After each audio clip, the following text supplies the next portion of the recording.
Ok, monsieur le Président, bonsoir. Bonsoir, monsieur. Voilà, monsieur le Président, c'est vrai qu'en réalité, je le concède, hein, ce n'est pas à vous que je vais poser la question, mais vu que la CEI fait partie du comité technique d'appui, je me permets de vous poser cette question. Est-ce qu'il est possible, c'est juste je veux savoir, est-ce qu'il est possible qu'on ait le déroulé?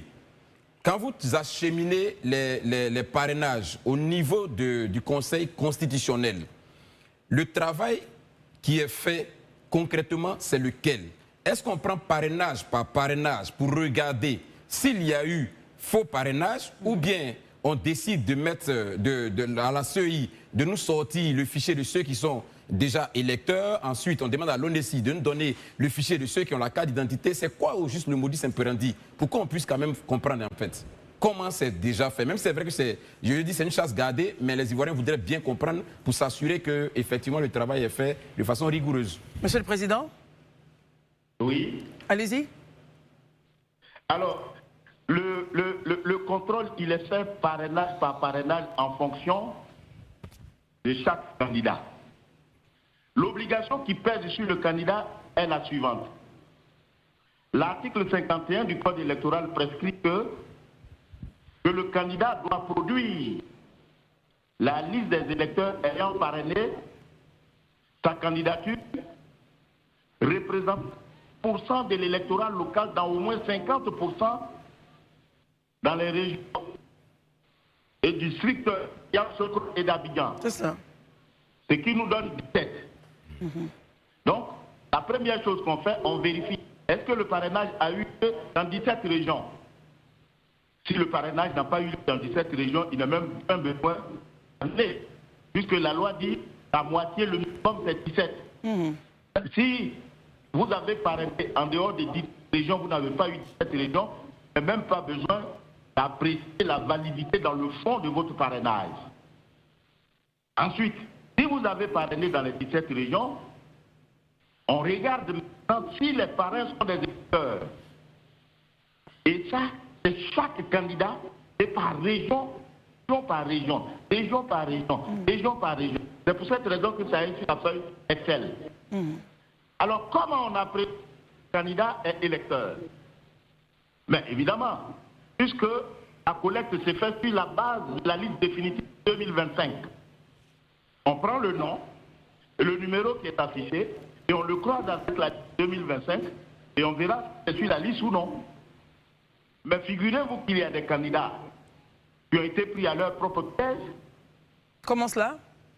Sur le parrainage de 2020, ils l'ont transféré directement sur leur parrainage de... Or, entre 2020 et 2005, il y a 5 ans qui sont passés. Il se peut faire que le candidat, l'électeur de 2020 ne soit plus sur la liste électorale de 2025. Monsieur le Président, un instant, vous nous dites qu'il y a des candidats qui ont juste reporté les parrainages de 2020 sur le fichier 2025. Absolument, absolument, ça je vous l'affirme. J'ai une question. Voilà. Alors, et donc, nous croisons immédiatement. Allez-y, allez-y. Non, je vous en prie, terminer, puis on aura une question d'Herman. Alors donc, vous voyez, donc, quand on croise la liste des parrainages des électeurs dans la circonscription, dans la région, avec la liste 2025, on constate que, pour certains, leur nom se trouve pas sur la liste électorale. Or, la loi dit que c'est l'électeur qui doit donner le parrainage. Donc, si vous n'avez pas la qualité d'électeur, parce que vous n'êtes pas inscrit sur la liste électorale, automatiquement, le parrainage est invalidé. Ça, c'est le premier filtre. Le deuxième filtre, est-ce que le citoyen qui est l'électeur qui a donné son parrainage est inscrit dans la circonscription où il a donné le parrainage? Ah ouais. Madame, c'est là qu'on fait la distinction entre le lieu où vous avez donné le parrainage et le lieu où votre parrainage est validé. Moi, je m'appelle Koulibaly Kubia Ibrahim, je peux être là. Mais je réside à Abidjan. Je peux donner mon parrainage à Abidjan, mais il ne vaut que pour Séguéla. Voilà pourquoi quand l'un des candidats qui se plaint a dit que oui, il a eu que 20 régions, il a collecté son parrainage dans 20 régions, mais ce n'est pas parce que vous avez collecté dans 20 régions que les électeurs sont forcément dans ces régions. Ouais. vous pouvez vous retrouver dans d'autres régions. Voilà. Et donc, pour valider le parrainage, il faut qu'il soit donné dans la région de votre inscription. Parce qu'il faut d'apprécier l'implantation nationale d'un candidat. Alors, si vous n'êtes pas donné le parrainage de compte d'une autre région, alors que vous n'y êtes pas inscrit, automatiquement, votre parrainage est validé. Yes. Ensuite, il ne faut pas donner le parrainage à plus d'une personne. Si vous donnez le parrainage à plus d'une personne, l'article 54 dit dans ce cas, c'est celui qui aura déposé le premier sa liste de parrainage qui va bénéficier de cette signature. Mais comme le candidat qui a utilisé la voie Excel ne pouvait pas savoir que celui qui est en face de lui avait déjà parrainé un autre candidat, la loi l'autorise dans ce cas à aller le remplacer à deux conditions. Premièrement, il faut que l'invalidation soit motivée par le doublon, c'est-à-dire une double signature. Et ensuite, il faut que la cause de l'invalidation soit exclusivement le doublon. Parce que c'est le doublon seul qu'on remplace. Parce que s'il y a une autre cause d'invalidation, telle que le faux numéro, tel que le défaut de qualité, ça ne se remplace pas. Et ce faisant, on ne vous donnera pas la possibilité d'aller le remplacer pour 48 heures. Très bien. Alors, j'ai une question. Le quatrième filtre maintenant, c'est de l'expression consentement de l'électeur, qui s'apprécie par le numéro de la carte d'électeur ou le numéro de la carte d'identité. Très bien. Alors, j'ai entendu dire qu'il y a certains candidats qui ont utilisé des cartes périmées. Oui. Non, le directeur général de l'ONU dit qu'à ce niveau, le contrôle a été fait aussi bien sur la base de l'ancienne carte d'identité que de la nouvelle carte d'identité. Donc il n'y a pas de carte périmée donc à la matière. Voilà. Dans cette matière, voilà. Très bien. Alors, avec votre permission, on va vous accorder encore peut-être 4 minutes. Je ne sais pas si on peut prendre 2 questions, celle d'Herman et de Gandhi Koué. Si on peut, ça serait bien, Monsieur le Président. Monsieur Cubier. Monsieur le Président, allez-y. Herman, allez-y pour votre question. Bonjour. Bonjour. Voilà, rapidement, ma première question. Est-ce qu'aujourd'hui, après le parrainage, vous pouvez nous dire exactement si la soixantaine de candidats ayant déposé leur dossier à la CEI, qui on s'imagine, a reçu chacune les 100 tablettes, est-ce que la plupart des candidats, là, finalement, ont utilisé les tablettes avec le moyen biométrique pour faire leur collecte de parrainage? Si oui, vous allez nous donner essentiellement la moyenne. Sinon, est-ce qu'on peut dire finalement que le choix des données biométriques, je veux dire par les tablettes, a été un échec? Non, pas du tout. Alors je vous réponds. Ouais. Sur les 60, Ouais. il y a eu 38 qui ont utilisé le parrainage. 36 ou 26? 38. 38, très bien. Qui ont utilisé les tablettes. Non, le parrainage. Non. Sur le parrainage. Ma question, c'était l'usage des tablettes. Non, je viens. Allons pas à pas. Tout doucement, Parce que Herman. l'objectif, Il va y la arriver. pédagogie aussi. Alors, je dis, sur les 60, il y a 38 qui ont utilisé le parrainage. Il y en a d'autres qui s'en sont affranchis. Il y a des candidats qui n'ont même pas cherché à collecter. Ça, c'est un. Des deux, ceux qui ont utilisé le parrainage, aussi bien la biométrie que la fiche Excel, ils ont tous utilisé les deux. Eux tous ont utilisé les deux. Parce que la loi n'interdit pas que vous fassiez un mixage. Parce que justement, la possibilité qu'il y ait un dépôt de réseau autorise le candidat à utiliser également la fiche Excel. Je puis bien. Ma question, est-ce que de ceux qui ont utilisé, eux, le parrainage biométrique et le parrainage papier, quelle est la moyenne, quel est le taux pour chacune des deux catégories? Mais je dis, les deux ont fait, 38 ont utilisé aussi bien la biométrie que la fiche Excel. J'en ai fini. Les deux, voilà. Les deux catégories, les 38 candidats ont utilisé aussi bien la fiche Excel que la biométrie. Très bien.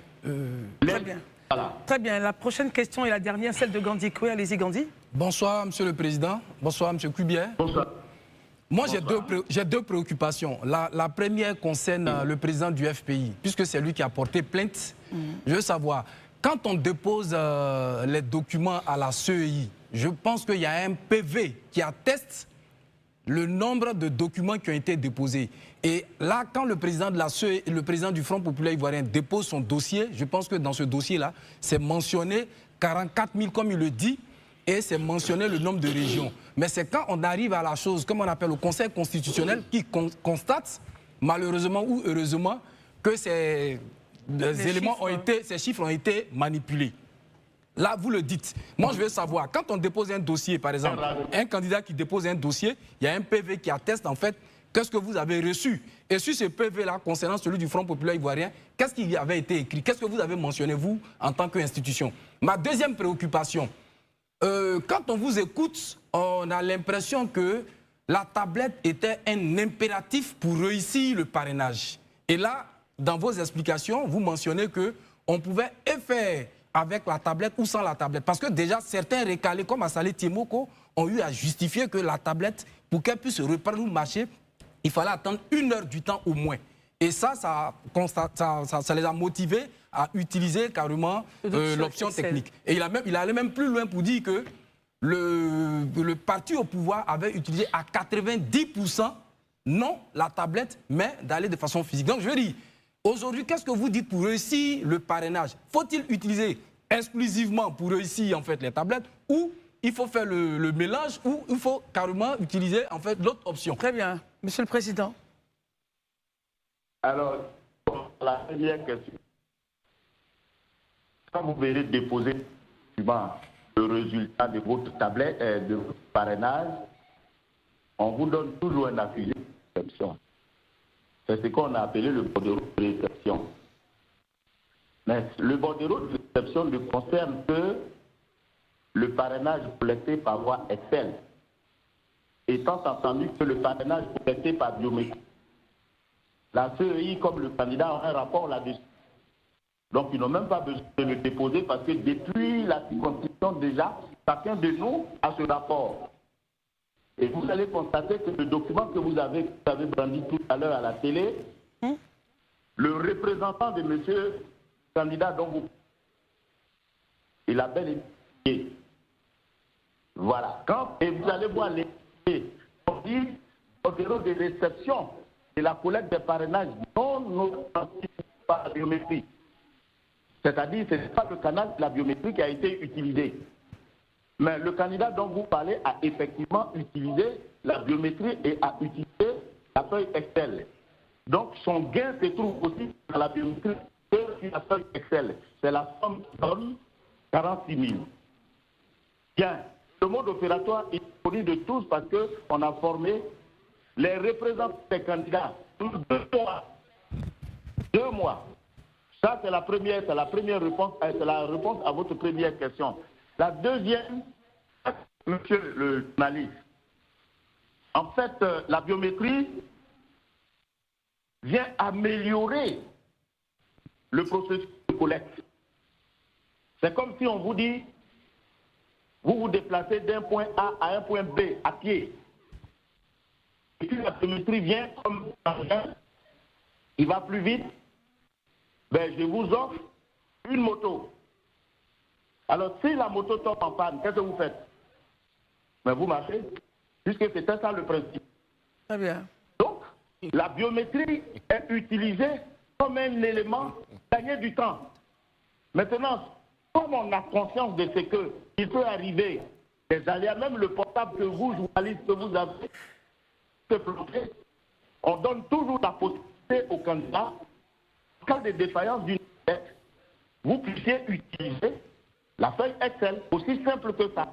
Alors personne ne peut arguer de ce que la biométrie ne marchant pas, il n'a pas collecté. La preuve en est qu'il n'y avait pas de... Et pourtant, le candidat avait bien eu son parrainage. Donc, leur biométrie vient pour améliorer. Et si vous considérez que vous n'avez pas votre compte dans la biométrie, et que vous êtes à l'aise au niveau de Excel, vous l'utilisez. C'est ça. Mais ça que le risque avec Excel, très bien, c'est que vous ne connaissez pas le statut de celui qui vient en face de vous. Tout à fait. Alors qu'avec la biométrie, vous avez l'avantage de le connaître parce que la machine répond une fille aux 4 questions. Très bien. Donc voilà. Donc il vous est loisir de choisir aussi bien la biométrie que la feuille Excel. Avec les conséquences qui s'y attachent. Merci en tout cas, Monsieur le Président.